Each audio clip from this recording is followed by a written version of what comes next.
like to draw the what I call the LEI profit model. There's three components of the profit model. First of all, there is the amount of resources that we have in the organization.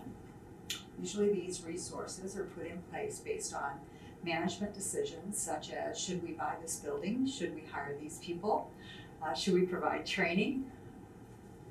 So we'll call this line resources. The second component of the profit model is the margin that we have based on the amount of volume of business that we have in product and services. And we represent this with a line that shows as the more volume we have, or demand we have, at each level we have more and more margin or variable margin.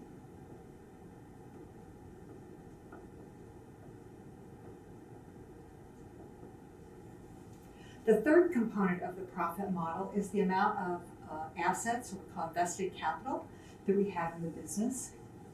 And these things are primarily made up of accounts receivable, money customers owe us, our inventory, and the fixed assets that we have. Think of this as the machinery and equipment that we have to support the business. These are the three components.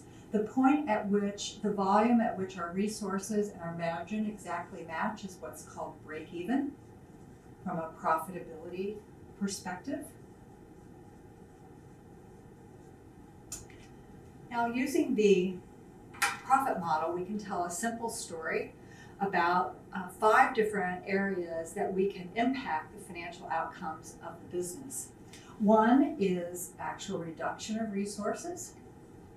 The second is the creation of capacity in our people and our equipment. Type 2. Type 3 is creating additional demand for our products. Type 4 is improving the margin or profitability of the products and services that we offer.